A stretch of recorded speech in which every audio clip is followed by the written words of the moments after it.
What happens when a US congresswoman speaks truth so powerful that it makes a sitting president cry?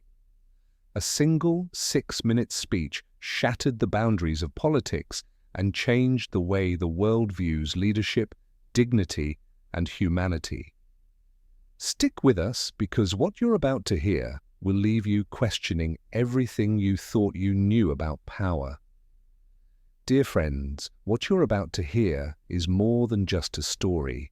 It's a glimpse into a world where quiet courage reshapes destinies and dignity outshines power.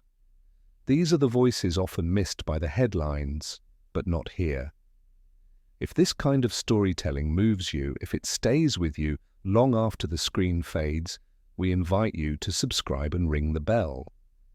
And before we dive in, tell us where you're watching from. We read every word. Now let's begin. The room was quiet, a calm before the storm of words that would soon reverberate across continents. President Ibrahim Traoré sat, barely paying attention to the virtual meeting that was about to unfold. It was just another diplomatic formality, a video call with a US congresswoman, the kind he'd had countless times before. He was used to the routine, formal greetings, pleasantries, empty words about economic growth and aid. It was the usual back and forth, a dance of polite indifference. What could be different this time? Jasmine Crockett, sitting miles away in Washington, D.C., was about to change all of that. She hadn't expected much from this call. The day had already been filled with technical difficulties, a frizzy patch of hair that wouldn't stay put, and a studio crew struggling to keep up with the chaos of unplugged routers and dead Wi-Fi. The speech she had planned was no different from the countless others, crafted with careful diplomatic precision. But as she adjusted her microphone and leaned in slightly, something within her shifted. With the softest of smiles, she looked straight into the camera, her eyes locking onto President Traoré's image on the screen.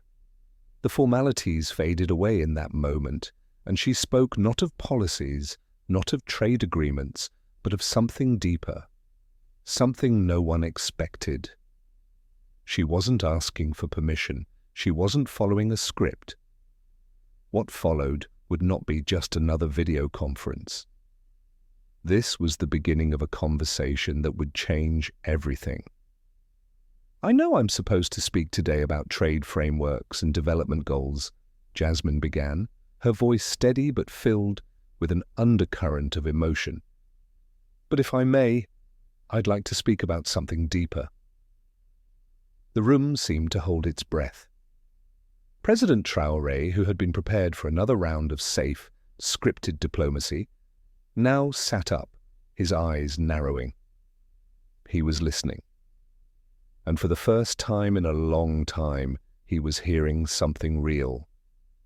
Her words weren't about policies or agreements. They were about dignity. They were about recognizing the inherent value of people who had been overlooked, pushed aside by the world's gaze. And in those 6 minutes, Jasmine Crockett did what few leaders ever do. She spoke truth. It wasn't loud, it wasn't forceful, but it was undeniable. And in the silence that followed, something broke open between them. It wasn't just a call, it wasn't just a speech. It was the moment that shifted everything. President Traoré wasn't the only one who was about to be moved. The world was listening, and nothing would ever be the same. The virtual conference began with the typical pleasantries, polite introductions, vague assurances of cooperation, and formal handshakes across the digital divide.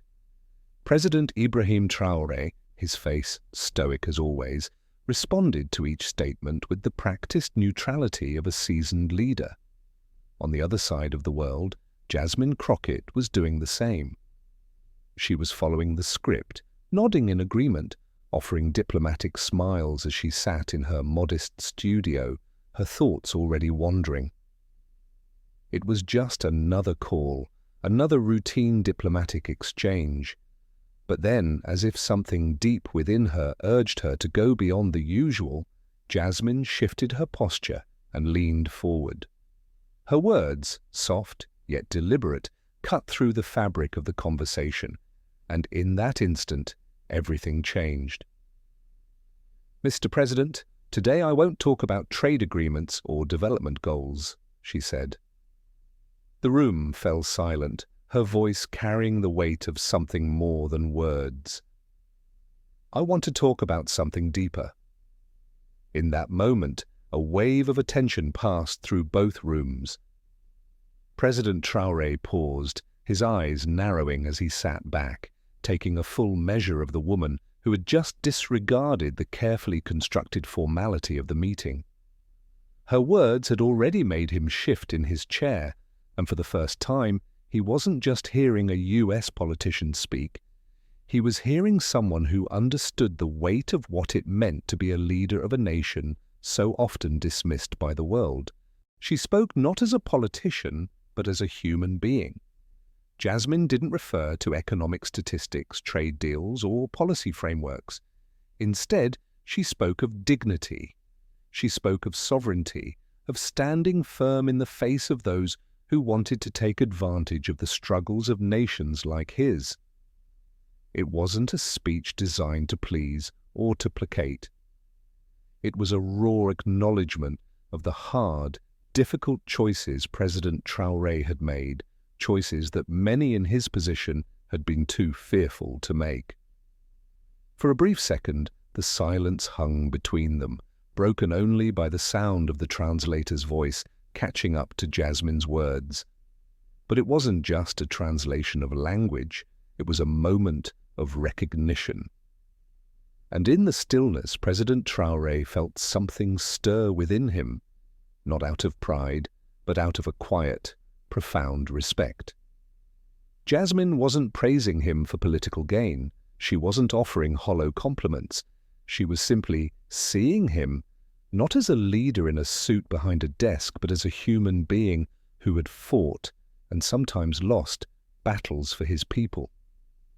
For the first time, the weight of his responsibility, of the choices he had made, felt lighter. It wasn't just about the politics anymore, it was personal. And with that, the diplomatic dance that had once defined their relationship began to dissolve. What stood between them was no longer the usual political distance. It was truth, unfiltered, uninvited, and yet undeniable. The shift had occurred. What started as a typical diplomatic call had now become a moment of pure authenticity. Jasmine Crockett wasn't merely speaking words. She was laying bare a truth that had been buried for too long. Her voice was steady, but the weight of her message lingered in the air, unspoken yet felt by everyone in the room, from the aides to the translator. President Ibrahim Traoré, for the first time in this conversation, wasn't just a politician hearing rehearsed rhetoric.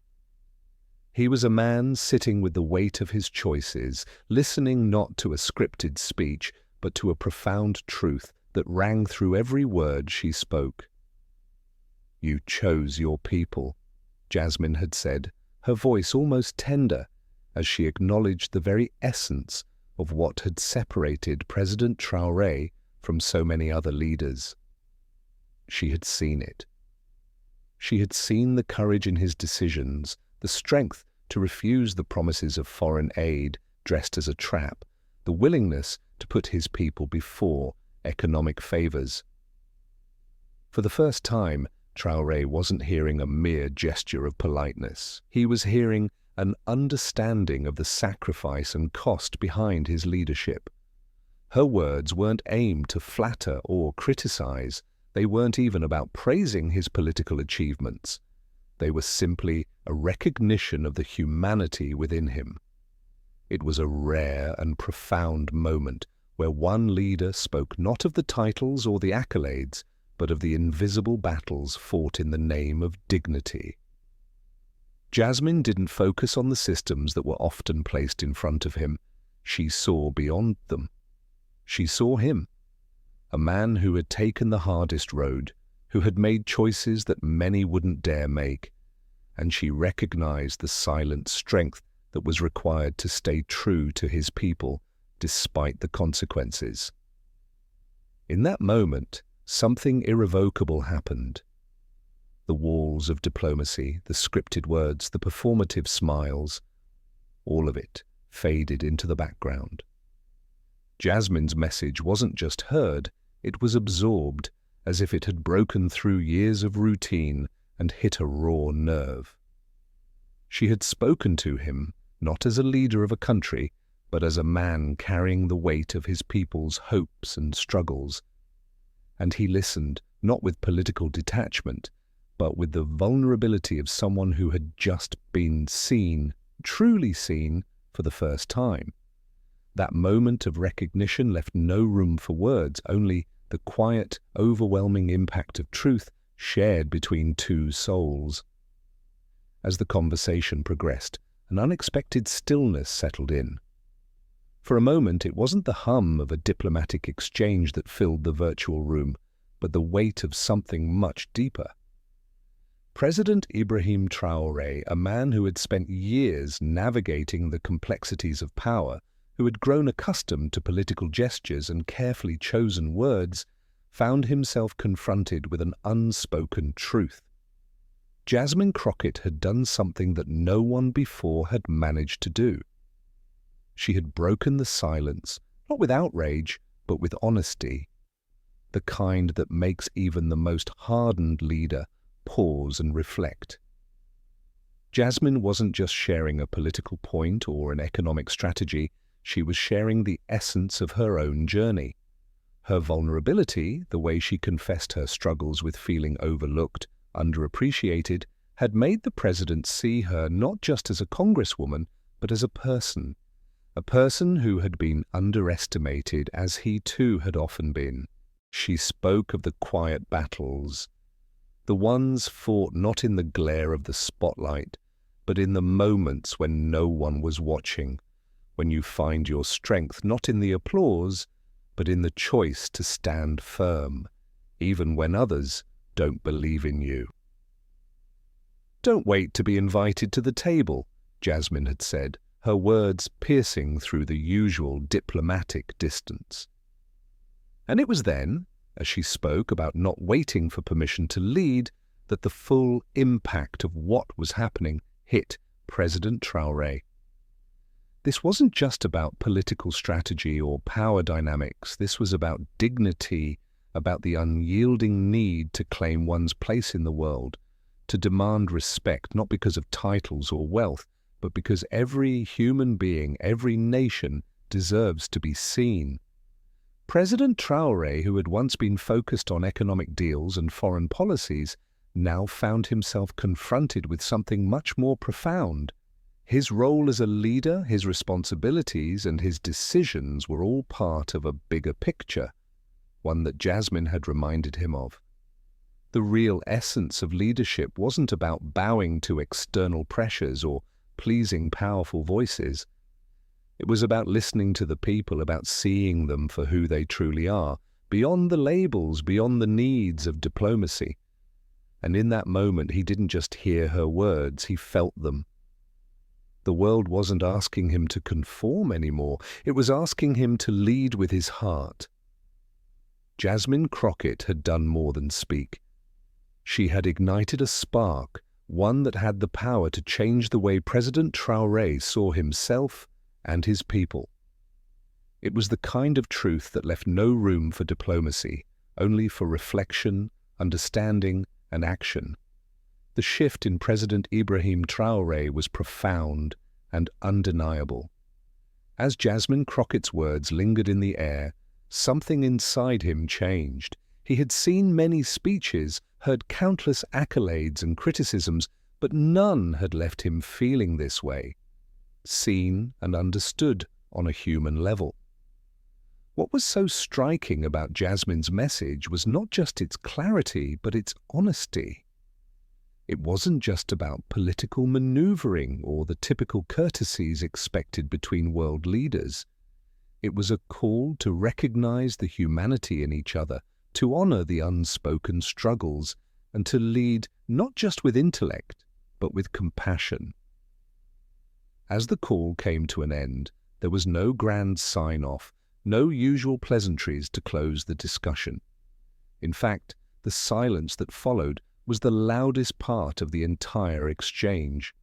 Jasmine had not only spoken her truth, but she had also shattered the barrier of formality that so often veiled authentic dialogue. She had done more than challenge political norms. She had awakened something within Traoré that had been dormant for too long. It wasn't the power of her words alone, but the way in which they reflected the very core of what true leadership should be: to serve, to listen, to understand, and to act for the good of those who are often unseen. For Traoré, this moment marked a shift from mere governance to something much deeper. He wasn't simply leading a country, he was now leading with his heart. And that realization settled in as he sat alone in his office, his eyes still lingering on the small wooden sculpture that had been placed on his desk days before. The same sculpture given to him by a young child in a remote village. The words, "Kindness unites worlds," etched into it now seemed more relevant than ever. It was a reminder that leadership isn't about grand gestures or flashy speeches. It's about the quiet moments, the silent promises, and the recognition of every person's inherent dignity. The tears that welled up in his eyes weren't a sign of weakness. They were a testament to the power of truly being seen. Jasmine had given him a gift, not just in her words, but in her unwavering belief in the importance of seeing people as they are, not as the world expects them to be. As he held the sculpture in his hands, he understood that the true impact of her speech wasn't just the change it inspired within him, but the ripple effect it would have across the world. In the quiet spaces of reflection, he knew that Jasmine's words had ignited a movement, one that could no longer be ignored. It had only just begun. Jasmine Crockett'S speech to President Ibrahim Traoré had a profound, unexpected impact. What began as a routine diplomatic call quickly shifted into a transformative moment that would echo across the world. With just 6 minutes of heartfelt truth, Jasmine did more than speak about policy and development. She spoke about dignity, humanity, and the untold struggles of those often overlooked. Her words pierced through the usual political rhetoric and reached the core of Traoré's leadership. What followed was a moment of self-reflection for the president, one that was not defined by titles or politics, but by an unwavering commitment to serve and uplift his people. Jasmine's message was clear. Leadership isn't about grand speeches or political posturing.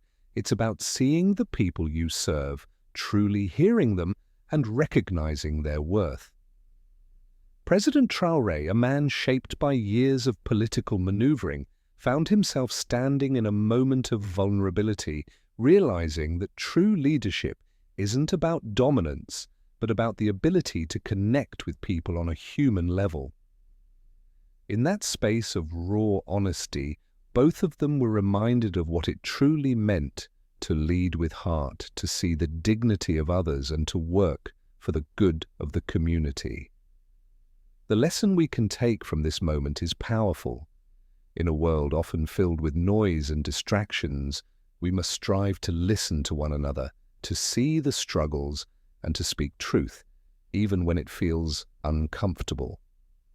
We can't wait for permission to lead. We must claim our place and our voices, and when we do, we can change the world. Quiz question: what was the key takeaway from Jasmine Crockett's speech? A. Leadership is about power and control.